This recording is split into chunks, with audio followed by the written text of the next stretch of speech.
कस्तूरी अल्लाह ताला की दी हुई नेमतों में, कुदरती नेमतों में बहुत ही उम्दा चीज़ है और नबी सल्लल्लाहु अलैहि वसल्लम को कस्तूरी की खुशबू बहुत पसंद थी। आपने कस्तूरी का सुरमा भी इस्तेमाल किया। इसे नबवी है। हज़रत अबू सईद खिदरी रज़ी अल्लाह ताला अन्हु फरमाते हैं कि रसूलुल्लाह सल्लल्लाहु अलैहि वसल्लम ने फरमाया, अत्तय्यबुत तय्यबुल मिस्क, सबसे अच्छी खुशबू कस्तूरी की खुशबू है। सुभान अल्लाह। कस्तूरी हैवानी ज़रिए से ली जाती है, यानी इसके लिए कस्तूरा हरन होता है।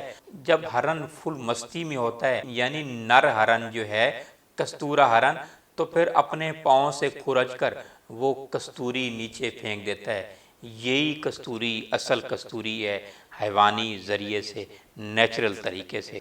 कस्तूरी का मिजाज गर्म और खुश्क है। इसकी मिकदार जो है आधी रत्ती से 1 रत्ती तक इस्तेमाल की जाती है।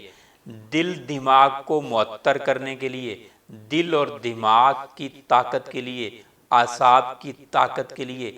अगर मैं ये कहूँ कि कस्तूरी जो है 1000 अमराज के लिए शिफा है, तो यकीनन शिफा है। मेरे नबी सल्लल्लाहु अलैहि वसल्लम को जो चीज़ पसंद थी उसमें शिफा भी है, ग़िज़ा भी है, दवा भी है। और कस्तूरी का यूट्यूब पर तफसील से इससे पहले मैंने लेक्चर दिया है, आप चाहें तो सुन सकते हैं। हज़रत अब्दुर्रहमान बिन नौमान रज़ी अल्लाह ताला अन्हु फरमाते हैं, अन्नर रसूलुल्लाह सल्लल्लाहु अलैहि वसल्लम अमर बिल अस्मदिल मरूही इंदन नौम।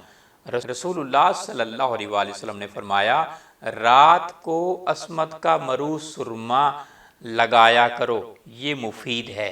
यानी मरू से मुराद कस्तूरी वाला सुरमा। सुभान अल्लाह।